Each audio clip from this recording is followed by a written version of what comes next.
Shalom teman-teman Prekbun Youth Community, senang sekali bisa menyapa teman-teman pada hari ini dan berharap teman-teman dalam keadaan yang baik dan sehat. Kita bersyukur Tuhan memberikan kita kesempatan untuk beribadah kepada Tuhan, memuji dan menyembah Tuhan, mendengarkan firman Tuhan yang sangat kita perlukan di dalam kehidupan sehari-hari. Jangan lupa untuk terus mengikuti jadwal ibadah Youth GKI Pregolan Bunder dan subscribe di channel ini untuk update video-video yang lainnya. Teman-teman juga bisa stay connected di Instagram @prekbunyouthcommunity dan teman-teman juga dapat menyapa satu dengan yang lainnya dengan menulis di dalam kolom komentar yang ada. Persembahan dapat diberikan melalui scan QR Code dari mobile banking, OVO maupun GoPay. Mari kita mempersiapkan hati kita, selamat beribadah.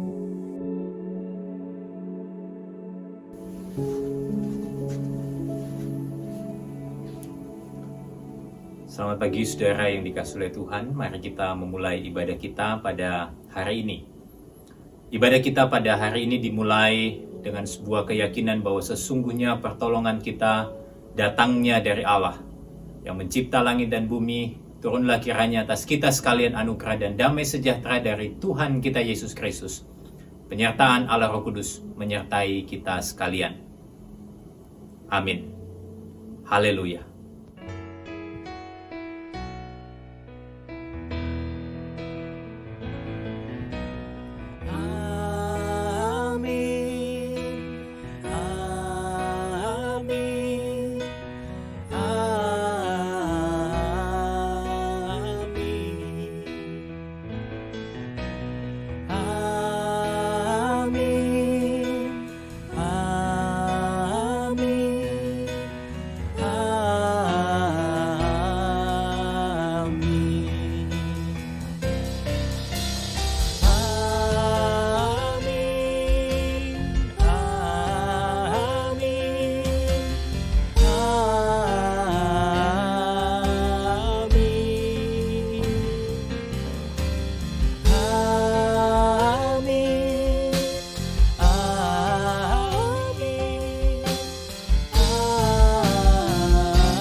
Good day friends, welcome back to PYC Sunday Service.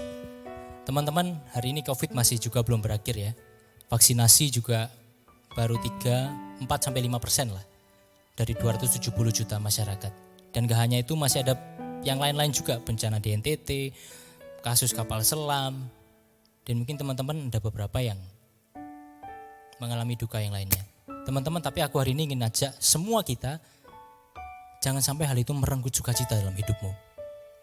Biarlah kita hari ini mau datang percaya sama Tuhan kalau Tuhan berkuasa untuk pulihkan semua itu.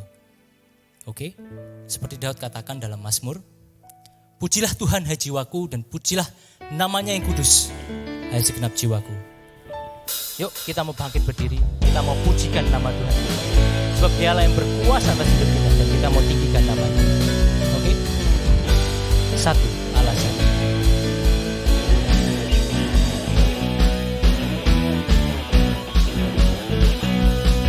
Segenap langkah kami tertuju berlari dari segala penjuru,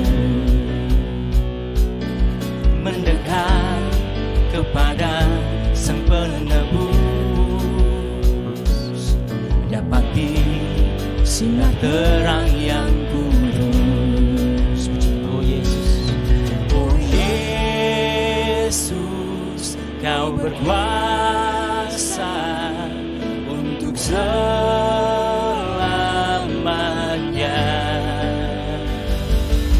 Kami agungkan nama-Mu, pembebas segala belenggu. Hanya Yesus, Kau satu alasan kami datang untuk menyembah-Mu.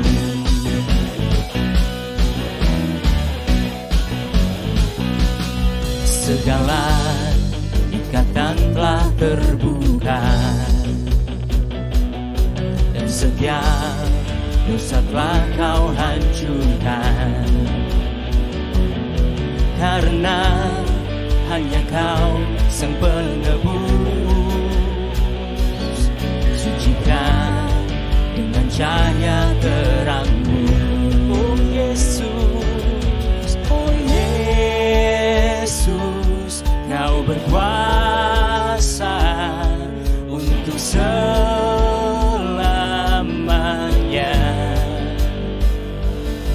Kami agungkan namamu, pembebas segala belenggu. Hanya Yesus kau satu alasan kami datang untuk menyembahmu.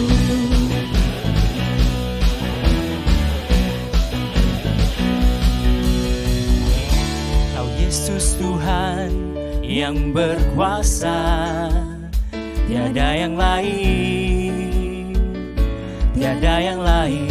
Kita pujikan, oh Yesus, oh Yesus, kau berkuasa untuk selamanya. Oh Yesus, oh Yesus, kau berkuasa untuk selamanya.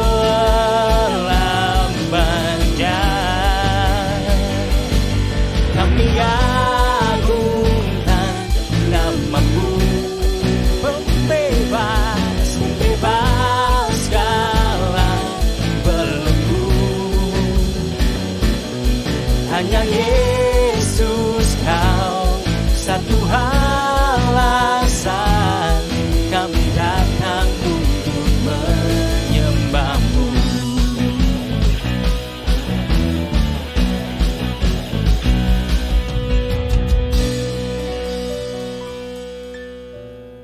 Teman-teman, hari ini kita akan belajar topik mengenai personal care ya. Karena tubuh kita adalah bait Allah.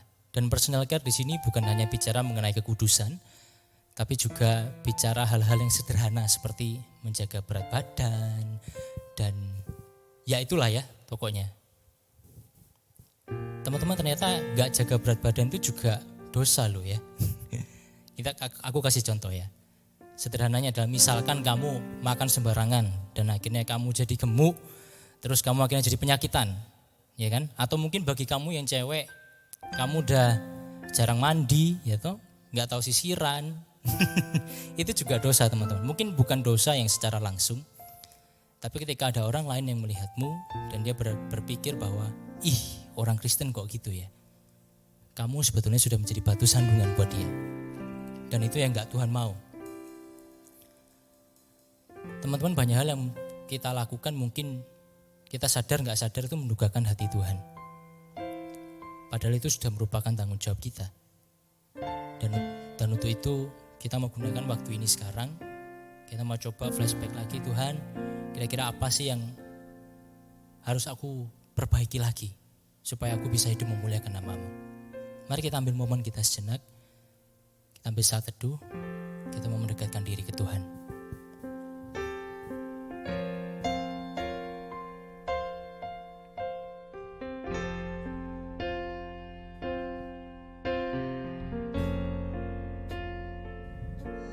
Lord, I come, I confess, bowing here, I find my rest.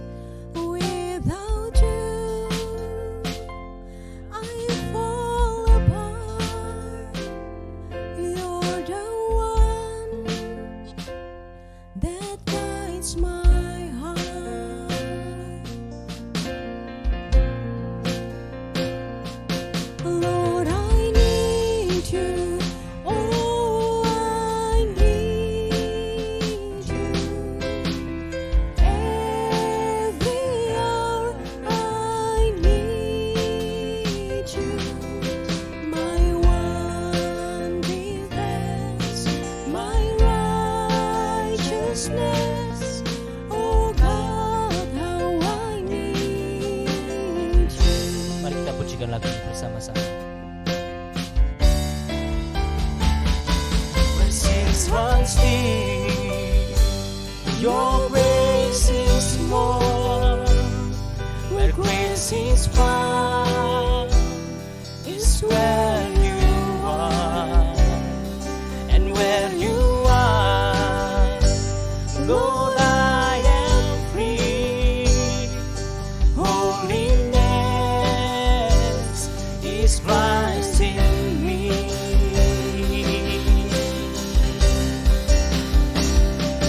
Lord, I need you. Oh, I need you. Every hour I need you. My one defense, my righteousness. Oh God, how I need you. So teach my soul to rise to you. When temptation comes my way, and when I cannot stand, I fall on you. Jesus, you're my hope and stay. Oh, Lord, I need you. Oh, I need you. Every hour I need you. My one defense, my righteousness. Oh God, how I need you. My one defense, my righteousness. Oh God, how I need you.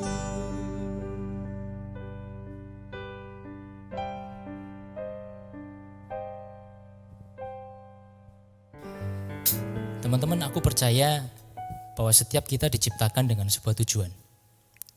Dan Tuhan ciptakan bukan hanya dengan tujuan, tapi juga dengan potensi yang kita perlukan untuk melakukan tujuan itu. Tapi kadang-kadang ya kita dicobai oleh daging ya teman-teman ya. Sama kayak tadi hal soal menjaga berat badan. Dulu saya nggak segini teman-teman ya. Kalau teman-teman ingat juga Dimas nggak segitu dulu ya. Mungkin ada teman-teman yang tahu mungkin bisa ketawa juga. Tapi masalahnya personal care itu nggak hanya bicara soal berat badan, tapi bagaimana kita menjalani hidup sesuai dengan mau Tuhan. Ada satu ayat yang menguatkan juga buat kita semua, yaitu dari Roma 8. Kita tahu sekarang bahwa Allah turut bekerja dalam segala sesuatu untuk mendatangkan kebaikan bagi mereka yang mengasihi Dia, yaitu bagi mereka yang terpanggil sesuai dengan rencana Allah. Teman-teman, mungkin ada beberapa kita yang mengalami hal yang susah ya kan. Tapi Tuhan selalu ada buat kita. Dia lengkapi dirimu dan diriku dengan semua potensi yang diperlukan, dan Dia senantiasa menyertai kita. Dan aku yakin kamu mau Tuhan mendapati dirimu setia sampai akhirnya. Teman-teman, mari kita siapkan hati kita untuk mendengarkan firman Tuhan. Kita mau bangkit berdiri. Kita mau pujikan Ku Milikmu.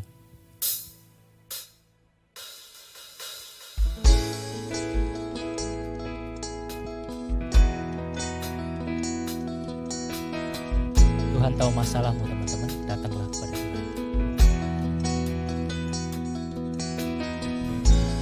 Dalam kesesakanku, Kau beri kedamaianmu. Dalam keraguan, ku temukan wajah-Mu.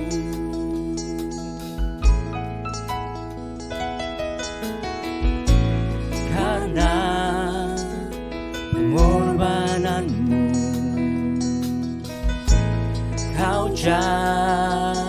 jadikanku baru. Sungguh ku terkagum, amanku di dalam-Mu, Yesus. Kau membuatku sesuai rencana-Mu. Kau memegang setiap musim hidupku. Ku serahkan semua kekhawatiranku. Ku milik-Mu.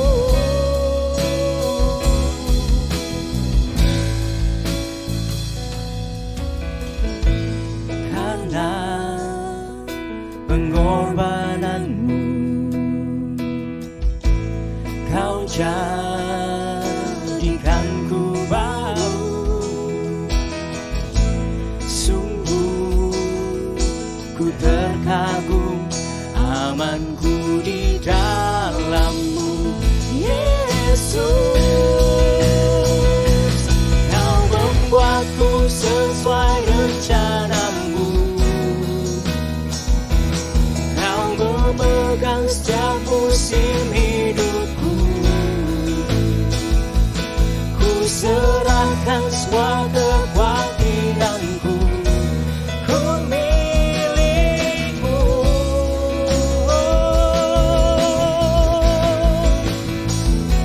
Semua kekuranganku Kau pun tahu. Tetap Kau pandang indah dalam-Mu. Ku angkat tanganku dan berseru, ku milik-Mu.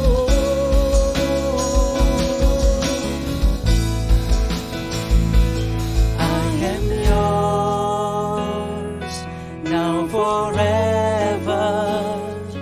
In your grace I surrender. You are mine now forever. I'm alive in your wonder. I am yours now forever.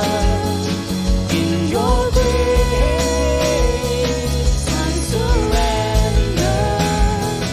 You are mine now forever. I'm alive in your wonder. Ini aku percaya. Ini aku percaya. Tiada yang mustahil bagimu. Kuasa-Mu kuatkanku, dasarku berharap. Kini aku berserah pada rancangan-Mu bagiku. Ku ikuti panggilan-Mu, ku kan setia sampai akhir hidupku. Ku ikuti panggilan-Mu, ku kan setia sampai akhir hidupku.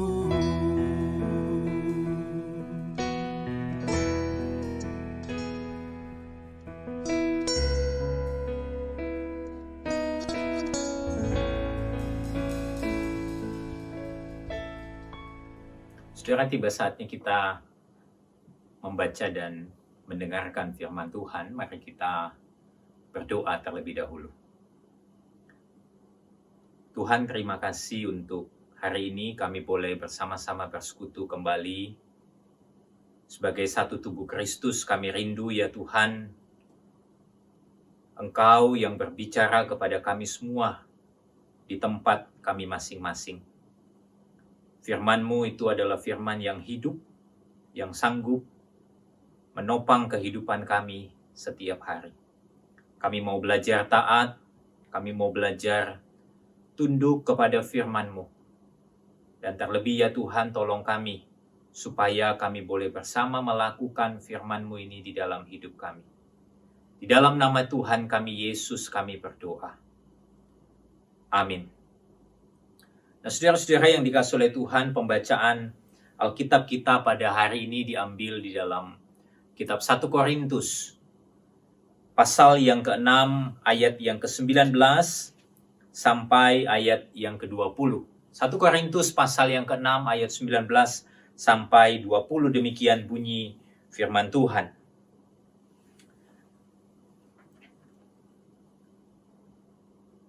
Atau tidak tahukah kamu bahwa tubuhmu adalah bait Roh Kudus yang diam di dalam kamu, Roh Kudus yang kamu peroleh dari Allah, dan bahwa kamu bukan milik kamu sendiri, sebab kamu telah dibeli dan harganya telah lunas dibayar. Karena itu muliakanlah Allah dengan tubuhmu. Demikian jauh pembacaan firman kita pada hari ini. Berbahagialah engkau dan saya yang boleh membaca, merenungkan, dan melakukannya di dalam kehidupan sehari-hari. Haleluya.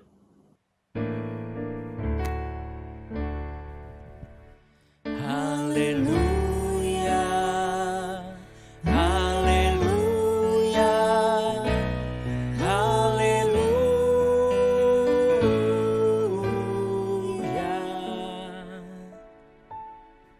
Saudara-saudaraku yang dikasihi oleh Tuhan, di dalam kita memandang hidup ini, seharusnya kita melihat hidup ini sebagai sebuah keutuhan. Yang saya maksud dengan keutuhan ialah bahwa kehidupan jasmani kita dan kehidupan spiritual kita itu terkoneksi atau terhubung.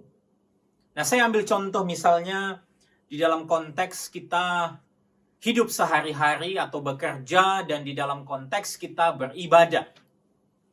Saudara, kalau saudara membaca Alkitab, kata bekerja itu di dalam Alkitab, misalnya di dalam kitab Kejadian pasal 2 ayat yang ke-15, demikian bunyinya, Tuhan Allah mengambil manusia itu dan menempatkannya dalam Taman Eden untuk mengusahakan dan memelihara taman itu. Kata mengusahakan di sini, saudara, menggunakan satu kata Ibrani dengan kata dasar avad. Dan menariknya, ketika kita melihat bagian yang lain yang berbicara tentang beribadah di dalam Keluaran pasal 3 ayat yang ke-12, Keluaran pasal yang ketiga ayat yang ke-12, ketika dikatakan begini, lalu firman-Nya, bukankah aku akan menyertai engkau? Inilah tanda bagimu bahwa aku yang mengutus engkau. Apabila engkau telah membawa bangsa itu keluar dari Mesir, maka kamu akan beribadah kepada Allah di gunung ini. Saudara, kata beribadah di dalam Keluaran pasal 3 ayat yang ke-12 ini menggunakan kata dasar yang sama dengan Kejadian pasal 2 ayat 15 ketika dikatakan mengusahakan atau to work. Saudara, kata yang sama dipakai yaitu kata afad untuk kata beribadah di dalam Keluaran 3 ayat 12 ini. Nah, saudara yang dikasihi oleh Tuhan, di sini saya akhirnya menyimpulkan bahwa kita perlu memandang hidup ini secara utuh. Tidak ada lagi pemisahan antara ini yang non-rohani dan ini yang rohani. Atau ini yang sekuler dan ini yang sakral. Atau ini yang sehari-hari, ini yang hari Minggu saja. Tidak ada lagi. Nah, konsep ini, saudara, akhirnya menuntun saya untuk memaknai hidup ini dengan utuh. Bahwa hidup ini adalah sebuah pertanggungjawaban kita kepada Tuhan sendiri. Lalu pertanyaannya adalah, kenapa kita harus mempertanggungjawabkan hidup kita kepada Tuhan? Nah, di dalam bacaan kita pada hari ini, ketika kita membaca di dalam 1 Korintus pasal yang ke-6, ayat yang ke-12, khususnya ayat yang ke-20, saudara, di sana dikatakan begini. Sebab kamu telah dibeli dan harganya telah lunas dibayar. Dalam bacaan ini dikatakan bahwa hidup kita ini bukan lagi milik kita sendiri, melainkan kita ini telah dibeli dan harganya telah lunas dibayar. Saudara, bicara tentang konsep beli dan membeli. Pada waktu itu sangat erat sekali kaitannya dengan persoalan pembelian seorang budak oleh satu tuan dari atau kepada tuan yang lain. Jadi saudara, ketika ada seorang budak dibeli oleh seorang tuan yang baru, maka status budak itu bukan lagi budak tuannya yang lama, melainkan budak dari tuannya yang baru. Dan itu berarti tuannya yang lama tidak lagi punya hak atas diri budak itu, melainkan hak itu ada pada tuannya yang baru. Nah, saudara-saudara yang dikasihi oleh Tuhan, sama seperti kita hari ini, bahwa kita ini hidup dulu di dalam perbudakan dosa. Kita ini adalah budaknya dosa, di mana satu-satunya keinginan kita untuk hidup ini adalah melakukan dosa. Paulus mengatakan di dalam Roma pasal yang ketiga. Roma pasal yang ketiga ayat yang ke-10 dan ayat yang ke-11 dikatakan demikian. Seperti ada tertulis, tidak ada yang benar, seorang pun tidak. Tidak ada seorang pun yang berakal budi dan tidak ada seorang pun yang mencari Allah. Tidak ada seorang pun yang kemudian mencari Allah di dalam kehidupan dosa. Artinya kita ini adalah orang-orang yang diperbudak oleh dosa. Tetapi syukur saudara kepada Tuhan bahwa hidup kita ini telah ditebus oleh Kristus. Hidup kita ini telah ditebus oleh Kristus dan Dia adalah Tuhan yang empunya hidup kita hari ini. Nah, saudara, kita ini ditebus bukan dengan uang ataupun hal-hal materi, tetapi dengan tubuh dan darah yang Dia berikan, yang dikorbankan di atas kayu salib. Dan itu adalah pemberian yang nilainya tidak dapat diukur oleh apapun juga. Itulah sebabnya saudara, ketika dikatakan kalau hidupmu sudah ditebus oleh Kristus, maka firman Tuhan di dalam 1 Korintus pasal 6 ayat yang ke-20 mengatakan demikian. Karena itu, muliakanlah Allah dengan tubuhmu. Saudara, muliakanlah Allah dengan tubuhmu. Kalau engkau dan saya telah dibeli dengan harga yang mahal oleh darah Kristus di atas kayu salib. Engkau yang dahulu adalah budak tetapi sekarang menjadi hamba Allah. Artinya hidupmu dan hidupku haruslah dipakai untuk memuliakan Allah. Saudara, sebetulnya kalau kita membaca di dalam 1 Korintus pasal 6 ayat yang ke-12 sampai ayat yang ke-20, kalau saudara membaca perikop ini secara keseluruhan, di sini sebetulnya Paulus sedang berbicara atau membicarakan hal-hal yang berkaitan dengan persoalan percabulan. Saudara, saya sempat bertanya di dalam perenungan saya begini. Apa sih yang membuat orang-orang Kristen di Korintus itu berpikir bahwa percabulan itu sesuatu yang sah-sah saja? Apa yang membuat mereka itu berpikir bahwa percabulan itu sesuatu yang sah-sah saja? Nah, saudara, di sini ada beberapa penafsir yang mengemukakan pendapat-pendapat mereka. Setidaknya saya mencatat ada 4. Ada 4 penafsir yang mengemukakan pendapatnya tentang alasan kenapa sih orang-orang Kristen di kota Korintus pada waktu itu menganggap percabulan itu sebagai sesuatu yang lazim. Ada 4 pendapat. Yang pertama, ada yang mengatakan bahwa orang-orang Kristen Korintus ini berpikir bahwa mereka ini adalah orang-orang yang berhikmat, sehingga mereka ini merasa bebas melakukan apapun. Jadi ada yang berpikir bahwa mereka ini adalah orang yang cerdas, orang yang berhikmat. Itulah sebabnya kalau kita membaca 1 Korintus, kita menemukan Paulus itu kemudian berkata bahwa hikmat-hikmat dunia ini tidak punya arti. Bahwa yang berarti itu adalah hikmat yang dari Allah. Nah, orang-orang Korintus ini merasa mereka punya hikmat sehingga mereka bebas melakukan apapun juga. Ini pendapat yang pertama. Yang kedua, saudara, ada yang berkata bahwa orang-orang Kristen di Korintus ini percaya bahwa mereka ini terlalu rohani. Hidup mereka ini sudah rohani, sehingga percabulan yang mereka lakukan itu tidak akan mempengaruhi kehidupan rohani mereka. Waduh, celaka sekali. Mereka berpikir bahwa hidupku ini sudah rohani, sehingga kehidupanku yang rohani ini tidak akan mempengaruhi tindakan yang aku lakukan. Saudara, ini pendapat yang kedua. Yang ketiga, ada yang mengatakan bahwa orang-orang Kristen di Korintus ini itu salah menafsirkan pengajaran Paulus tentang persoalan kemerdekaan. Itulah sebabnya kalau saudara membaca ayat 12 dan seterusnya, mereka ada mempersoalkan di situ tentang persoalan makanan. Mereka menganggap bahwa semua sah-sah saja, begitu.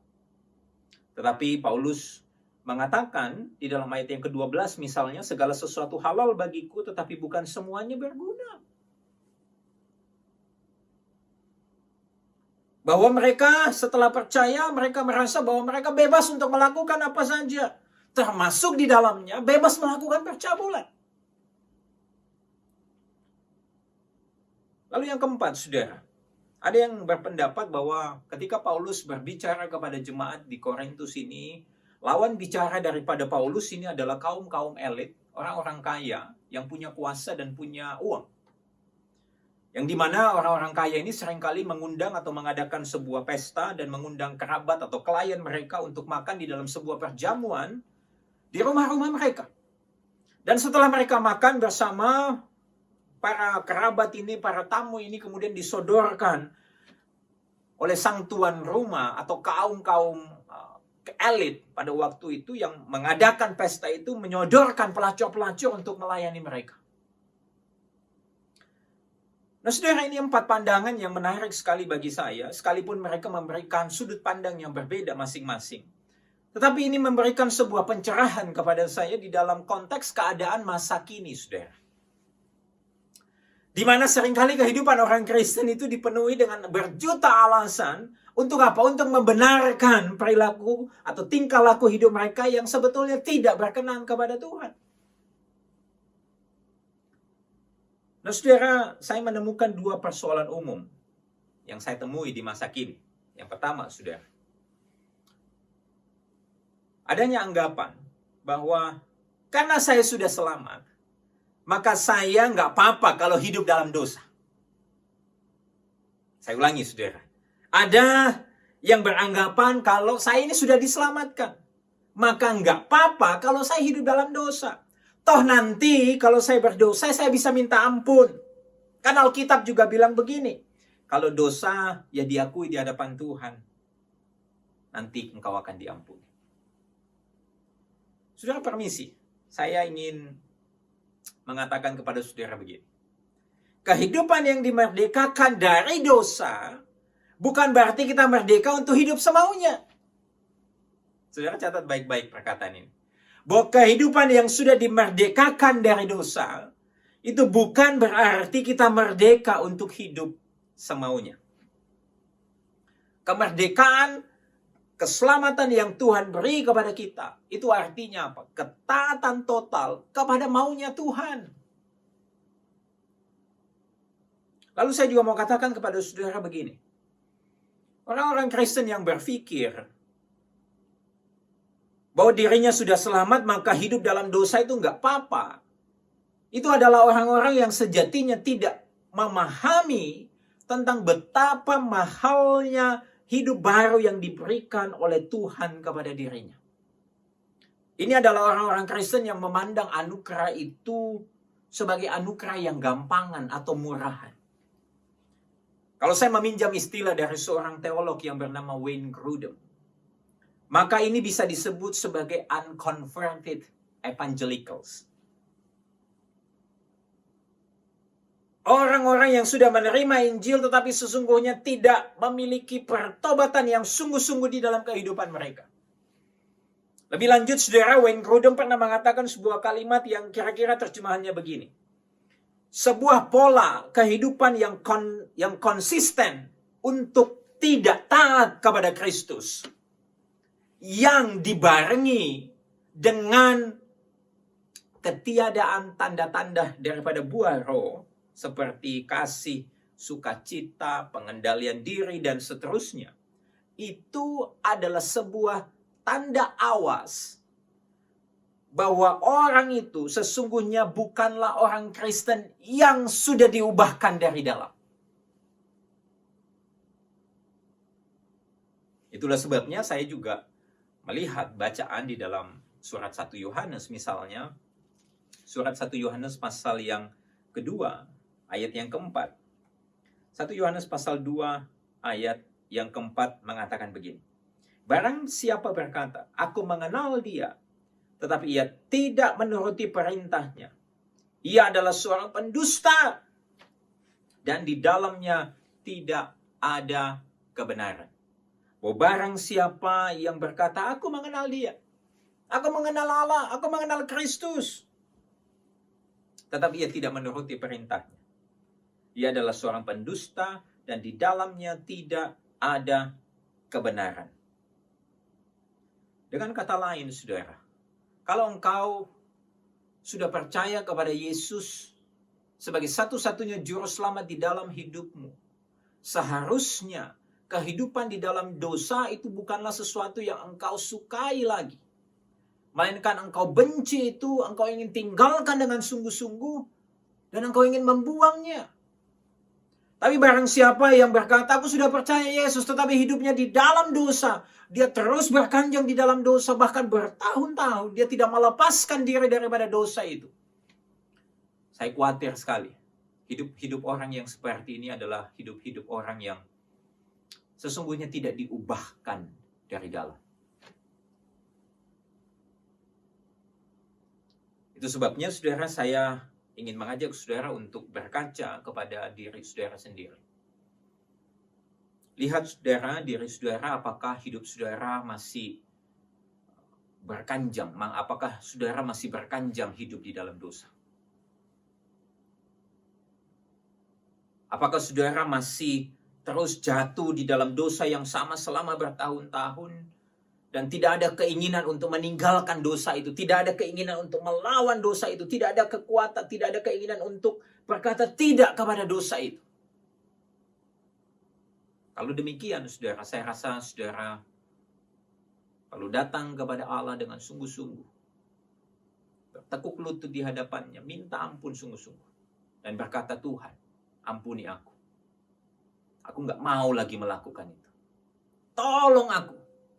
Roh Kudus yang ada pada diri engkau dan saya, sesungguhnya Allah yang memampukan engkau dan saya untuk berkata tidak. Itu sebabnya, ketika engkau dan saya hidup, sudah telah dibeli dengan harga yang mahal oleh Kristus. Ada Roh Kudus yang diam di dalam diri kita,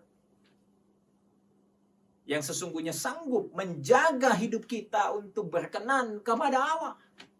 Ini yang pertama, saudara. Yang kedua, ada orang-orang yang beranggapan bahwa kehidupan pelayanan itu tidak terkait langsung dengan kehidupan pribadi.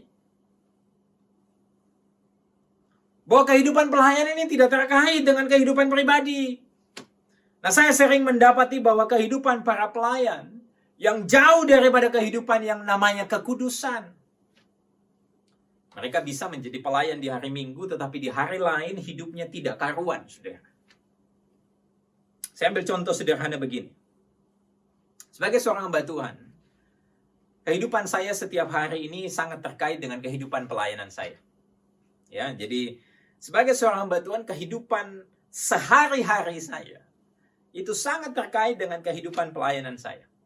Saya tidak boleh mengatakan bahwa saya hamba Tuhan kalau saya di gereja saja. Kalau di luar gereja, saya ini bukan hamba Tuhan. Ya saudara, saya nggak mungkin akan mengatakan itu. Oleh karena apa? Kehidupan sehari-hari saya terkait dengan kehidupan pelayanan saya. Atau misalnya begini, boleh nggak kalau saya ini lagi cuti atau lagi mengambil cuti lah, ya, mengambil hari libur begitu, cuti. Lalu saya berpikir begini, karena saya lagi cuti nih, maka saya tidak sedang jadi hamba Tuhan. Jadi saya boleh dong melakukan hal-hal seperti dugem, minum-minuman sampai mabuk. Mumpung tidak sedang jadi hamba Tuhan dan mumpung cuti. Nanti kalau selesai cuti, baru saya jadi hamba Tuhan lagi. Saudara, ini sesuatu yang tidak mungkin, bukan? Itu sebabnya saya ingin mengatakan begini kepada saudara. Identitas saudara di dalam Kristus harusnya tercermin di dalam keseharian saudara. Gak boleh saudara mengatakan, ya aku jadi orang Kristen di hari Minggu. Aku jadi remaja, youth Kristen itu di hari Minggu saja. Hari yang lain, identitasku kutanggalkan atau kusimpan di gereja. Saudara, tidak mungkin bahwa sesungguhnya identitas kita sebagai murid-murid Kristus itu melekat kepada kita setiap waktu. Dan saudara, sesungguhnya bagi saya kehidupan kita sehari-hari itu adalah panggung pelayanan kita. Jadi bukan hanya ketika kita sedang manggung di ibadah dalam tanda kutip menjadi seorang Kristen. Tetapi sesungguhnya keseharian itu adalah panggung pelayanan hidup kita sebagai murid Kristus. Jadi saudara, kehidupan pribadi kita dan kehidupan pelayanan itu terkait satu dengan yang lain. Tidak mungkin saudara melepaskan kedua hal ini. Karena sesungguhnya hidup pelayanan dan hidup keseharian kita itu adalah hidup yang utuh di hadapan Tuhan. Dan itu adalah sebuah pertanggungjawaban kita kepada Tuhan. Nah, saudara-saudara yang dikasihi oleh Tuhan, jadi di dalam kaitannya dengan tema kita, yaitu personal care, maka saya melihat hal ini dari kacamata keutuhan diri. Hidup kita ini adalah milik Tuhan. Maka sudah seharusnya kita merawat diri kita itu dengan baik. Dan tujuan kita merawat diri ini bukan sekedar memoles penampilan atau penampakan lahiriah, melainkan sebagai sebuah pertanggungjawaban kepada Tuhan yang mempunyai hidup kita. Jadi saudara, ingat baik-baik. Hidup kita ini adalah milik Tuhan. Maka sesungguhnya kita harus merawat hidup kita ini dengan baik. Sebagai sebuah pertanggungjawaban kita kepada Tuhan yang mempunyai hidup kita. Lalu saudara, karena kita ini miliknya Tuhan, maka kita ini tidak boleh menggunakan tubuh kita untuk hal-hal yang mendukakan Tuhan. Seperti misalnya melakukan dosa percabulan salah satunya. Di dalam konteks 1 Korintus 6 ayat 12-20. Dan tentunya saya rasa masih banyak hal yang lain. Misalnya saudara, dengan narkoba, merokok, masturbasi, mentato tubuh saudara, pornografi, dan seterusnya yang juga mungkin bersifat adiktif. Misalnya gaming sampai larut malam sampai tidak tidur semalaman. Atau kecanduan gadget, gawai, medsos, sampai kita tidak bisa lepas dari hal itu sepanjang hari, dan kita mengabaikan hal-hal yang lain, seperti interaksi sosial dengan keluarga kita. Itulah sebabnya saya ingin mengatakan kepada saudara, kalau tubuh ini adalah miliknya Tuhan, kita harus rawat dengan baik, dan kita juga tidak boleh menggunakan tubuh ini untuk mendukakan hati Tuhan. Tapi sebaliknya kita harus pakai tubuh ini untuk memuliakan Tuhan. Memuliakan Tuhan di sini di dalam terang keseharian dan pelayanan. Rasul Paulus mengajarkan satu prinsip yang saya rasa penting sekali untuk saudara camkan. Dikatakan di dalam 1 Korintus pasal yang ke-10 ayat 31, saudara. 1 Korintus pasal yang ke-10 ayat 31. Bunyinya demikian. Aku menjawab, jika engkau makan atau jika engkau minum atau jika engkau melakukan sesuatu yang lain, lakukanlah semuanya itu untuk kemuliaan Allah. Itulah sebabnya saudara, ketika kita melihat tubuh ini, pandanglah ini sebagai sebuah anugerah yang Tuhan beri kepada kita. Ini adalah miliknya Tuhan. Kau dan saya harus menjaga hidupmu dengan baik. di dalam segala aspek, baik jasmani maupun rohani. Dan tujuannya bukan sekedar supaya kita itu terlihat baik, terlihat cantik, terlihat ganteng, begitu ya. Tapi sesungguhnya supaya apa? Supaya Allah dimuliakan melalui keberadaan hidup kita. Nah, sebagai penutup, saudara, saya ingin memberikan sebuah take home message kepada saudara hari ini. Sebuah pesan untuk saudara ingat di rumah baik-baik. Hidup kita ini bukan milik kita, melainkan milik Tuhan. Sebab itu, muliakanlah Tuhan melalui hidupmu setiap hari. Sekali lagi, saudara. Hidup kita ini bukan milik kita, melainkan milik Tuhan. Sebab itu, muliakanlah Tuhan dalam hidupmu setiap hari.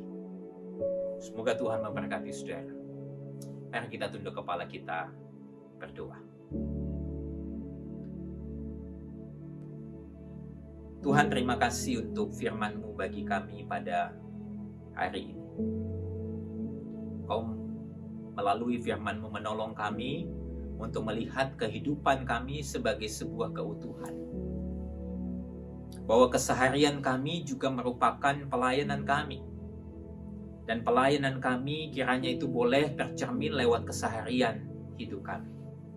Kami tidak ingin memisahkan akan hidup kami yang bukan hari Minggu dan yang hari Minggu. Tapi sesungguhnya itu adalah sebuah kesatuan yang Tuhan inginkan. Dan Tuhan ingin supaya kami memakai hidup kami yang sudah ditebus ini dengan darah yang mahal untuk hidup di dalam kesungguhan kepada Tuhan. Tubuh kami ini bukan milik kami tetapi milik Tuhan. Itu sebabnya kami harus bertanggungjawabkan tubuh ini kepada Tuhan yang empunya hidup kami. Hamba-Mu berdoa ya Tuhan untuk youth di GKI Pregolan Bunder ini. Biarlah Tuhan memberkati mereka dengan kesungguhan untuk hidup sungguh-sungguh sebagai sebuah pertanggungjawaban kepada Tuhan. Oh Tuhan, pada hari ini kami juga mau berdoa ya Tuhan untuk kehidupan akan bangsa kami. Dari berbagai macam persoalan yang ada ya Tuhan, entah itu wabah COVID-19 ini, persoalan ekonomi, politik dan sebagainya. Ya Tuhan, kami datang kepadamu meminta akan belas kasihan-Mu akan negeri kami ini. Tuhan, biarlah Engkau boleh memulihkan bangsa kami. Engkau boleh memberikan damai sejahtera-Mu kepada bangsa ini ya Tuhan. Dan Tuhan, pakai setiap aparat pemerintah yang ada di negeri kami yang hari ini memiliki jabatan memimpin. Biarlah mereka boleh sungguh-sungguh menggunakan tanggung jawab itu untuk mensejahterakan bangsa ini. Oh Tuhan, kami juga berserah kepadamu untuk uji klinis akan vaksin COVID-19 yang terus diadakan. Ataupun juga distribusi vaksin ya Tuhan. Kami memohon biarlah semuanya itu boleh terjadi sesuai dengan kehendak Tuhan. Vaksin yang disuntikan kepada mereka yang patut mendapatkannya boleh bekerja dengan baik. Boleh memberikan imun tubuh yang baik. Dan juga biarlah kami semua masyarakat Indonesia ini sadar untuk tetap menjaga protokol-protokol kesehatan yang pemerintah sudah tetapkan. Oh Tuhan, tolong kami. Kami ingin sekali berbagian di dalam penuntasan akan persoalan wabah COVID-19 ini. Kami juga tidak lupa mendoakan untuk keadaan bangsa kami yang hari ini banyak diterpa dengan bencana alam. Tuhan, kami tahu bahwa ini sesuatu yang di luar kendali kami. Itulah sebabnya Tuhan, kami datang kepadamu meminta akan belas kasihan-Mu kepada Engkau untuk memulihkan keadaan bangsa kami, kota-kota yang tertimpa akan bencana alam di Indonesia ini. Belas kasihan Tuhanlah yang biar memulihkan akan kehidupan mereka dan mereka boleh tetap kuat di dalam pengharapan kepada Yesus. Tuhan, kami serahkan akan umat-Mu, khususnya untuk youth, di pergumulan bundar ini, supaya di dalam setiap pergumulan hidup mereka, baik studi, baik kehidupan berelasi dengan sesama, dengan orang tua mereka, Tuhan biarlah berkati itu dengan damai sejahtera. Tuhan, terima kasih. Ini doa kami. Kami naikkan hanya di dalam nama Tuhan kami, Yesus Kristus.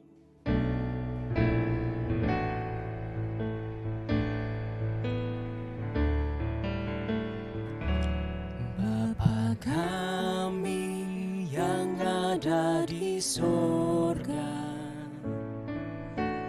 dikuduskanlah nama-Mu,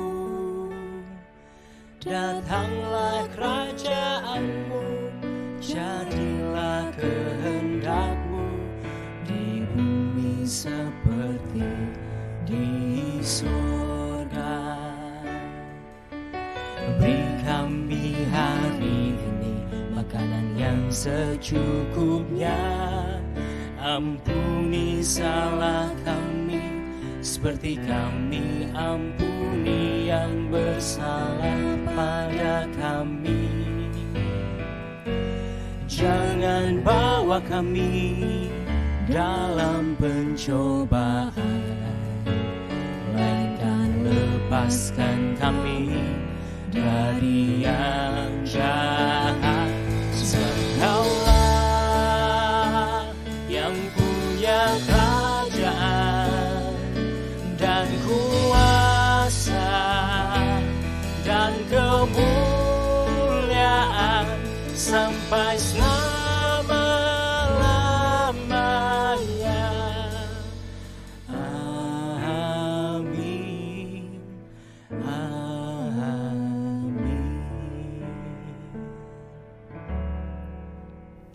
Teman-teman, mari kita bangkit berdiri bersama gereja di segala abad dan tempat. Mari kita perbarui pengakuan iman rasuli kita. Pengakuan iman rasuli.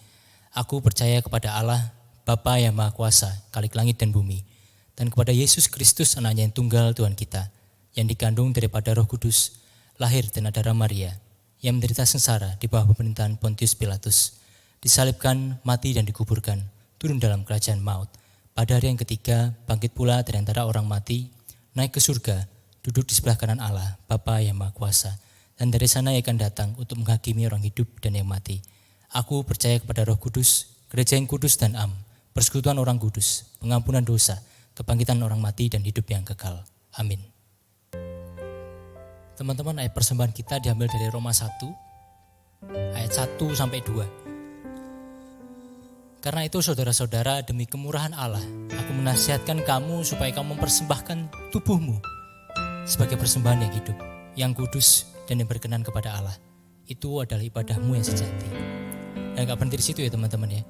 Ayat yang kedua mengatakan, janganlah kamu menjadi serupa dengan dunia ini, tetapi berubahlah oleh pembaharuan akal budimu, sehingga kamu dapat membedakan manakah kehendak Allah, apa yang baik, yang berkenan kepada Allah, dan yang sempurna. Teman-teman, mari kita sama-sama bertumbuh, kita mau berikan yang terbaik untuk Tuhan, dan kita persembahkan hidup kita untuk Dia.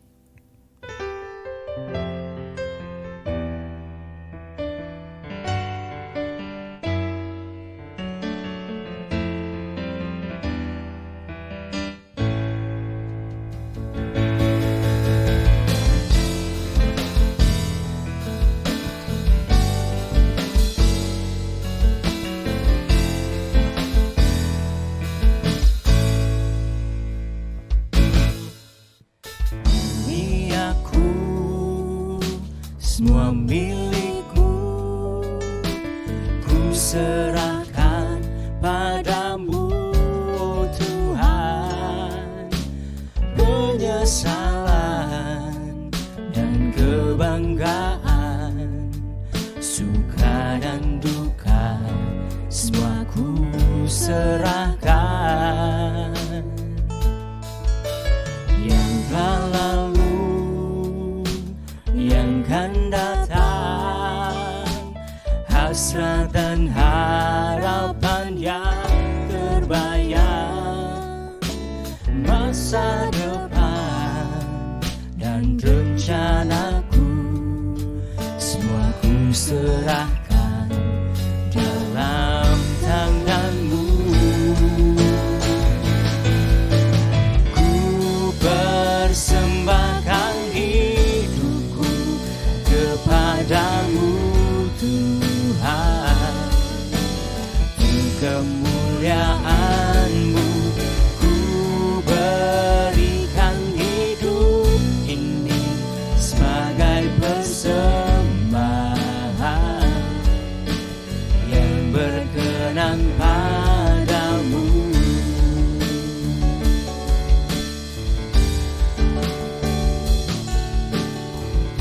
Teman-teman bisa berikan persembahan melalui barcode yang tersedia. Ambil ini sebagai momen komitmenmu untuk mempersembahkan yang terbaik untuk Tuhan.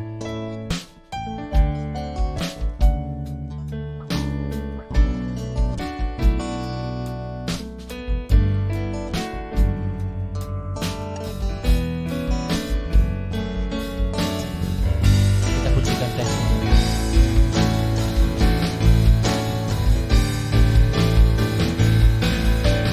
Ku persembahkan hidupku kepadamu Tuhan, untuk kemuliaan-Mu ku berikan hidup ini sebagai persembahan yang berkenan padamu. Ku berikan hidupku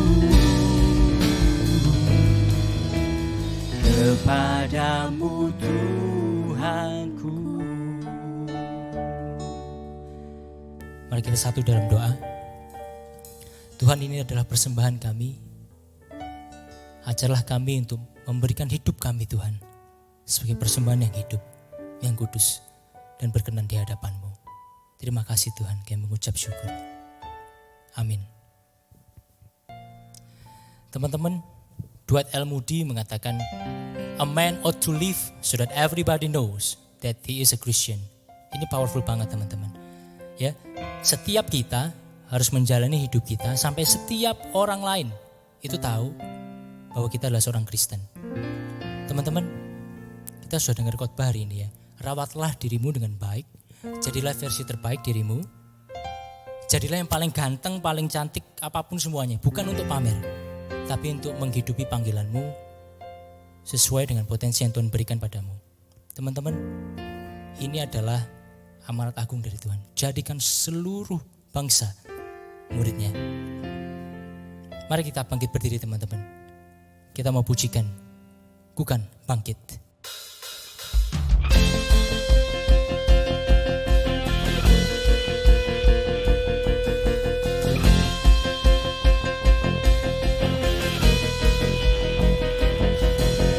Mari kita semua umat pilihan Allah, dengarlah panggilannya untuk menggenapi firman-Nya. Sekaranglah waktunya ku berdiri bagi bangsa ini. Mari maju umat pemenang. Bukan bangkit, nyatakan kemuliaan-Nya. Bukan bangkit, nyatakan kebesaran-Nya. Sampai setiap lutut berteluh, semua lidah mengaku Yesus Kristus dialah Tuhan, Raja segala raja. Dialah Raja.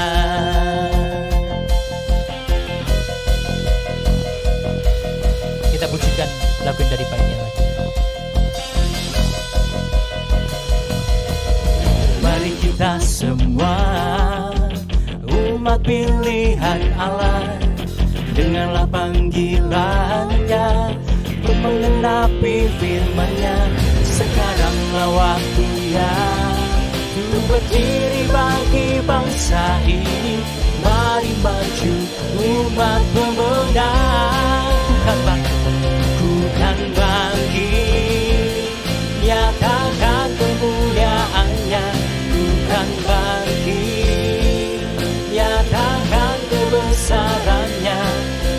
setiap lutut bertelut, semua lidah mengaku Yesus Kristus dialah Tuhan, Raja segala raja. Dialah bukan bangkit, nyatakan kemuliaannya. Ku kan bangkit, nyatakan kebesarannya. Sampai setiap lutut bertelut, semua lidah mengaku Yesus Kristus dialah Tuhan, Raja segala raja. Dialah bukan bangkit, nyatakan kemuliaannya. Bukan bangkit, nyatakan kebesarannya. Sampai setiap lutut bertelut, semua lidah mengaku Yesus Kristus dialah Tuhan, Raja segala raja.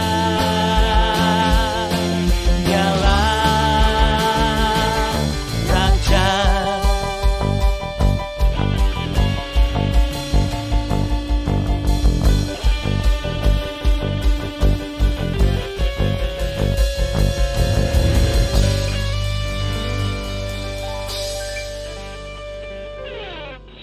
Saudara yang dikasihi oleh Tuhan, kita sudah sampai di dalam akhir ibadah kita pada hari ini. Biarlah kita boleh terus hidup di dalam Tuhan dengan sungguh-sungguh, dan biarlah berkat Tuhan itu menaungi hidup kita. Terimalah berkat-Nya. Tuhan memberkati kita dan melindungi kita. Tuhan menyinari kita dengan wajah-Nya dan memberi kita kasih karunia. Tuhan menghadapkan wajah-Nya kepada kita dan memberi kita damai sejahtera mulai hari ini sampai selama-lamanya. Amin. Haleluya.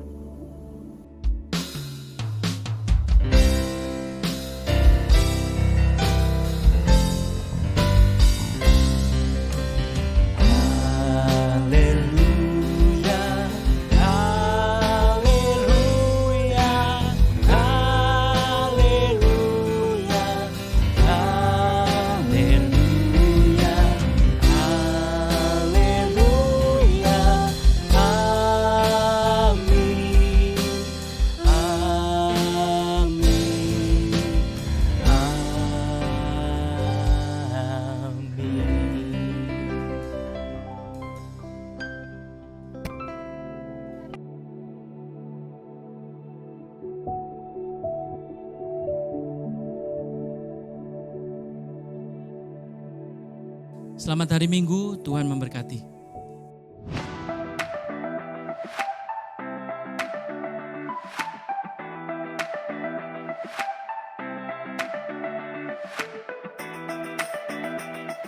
Teman-teman kaum muda GKI Perikulan Bunder, saya percaya dalam masa-masa ini Tuhan membentuk kita dan kita belajar banyak hal sehingga kita menjadi pribadi yang terus-menerus diperbaharui. Saya mengajak pula untuk kita terlibat dengan dua cara. Yang pertama, mari kita menjaga diri kita, sering cuci tangan, menggunakan masker, dan juga menjaga jarak.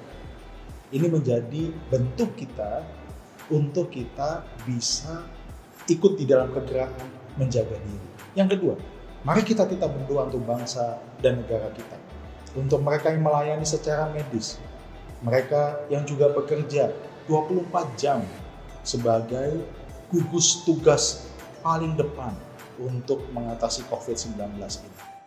Kita tahu kita semua dalam keadaan yang seperti ini, ibadah kita masih online. Tapi kita bisa belajar untuk tetap fokus mengasihi Tuhan yang sudah mati menebus dosa kita, bangkit dan naik ke surga. Dan kali ini kita mau ngajak kalian untuk bagiin link dari ibadah kita yang ada di Prekbun, supaya kita bisa diberkat buat teman-teman yang lainnya.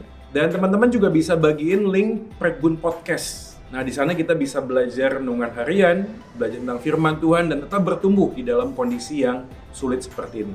Jika kalian ada pokok doa atau ingin kami bantu doakan, kalian bisa menghubungi majelis atau CG leader kalian, atau kalian bisa klik link di bawah ini. Kami ingin membantu dan mendukung kalian di dalam doa. Meskipun kita nggak bisa ketemu secara fisik, tetapi kita masih bisa ketemu secara online kan. Dan juga jangan lupa kita masih bisa saling care, kita masih bisa saling memperhatikan komunitas kita melalui apa? Melalui banyak cara. Salah satunya adalah fellowship online, CG online. Semuanya akan di up to date ke Instagram kita @prekbunyutcommunity. Jadi jangan lupa untuk follow Prekbunyut Community, stay update di sana. Bagi teman-teman yang mengikuti ibadah Youth Online Service hari ini dan teman-teman belum memiliki small group, care group untuk teman-teman bertumbuh, dan teman-teman ingin rindu untuk bergabung, mari ikut kami bersama-sama bertumbuh dalam care group bagi pemuda, small group atau CIS bagi teman-teman remaja, juga bagi teman-teman yang ingin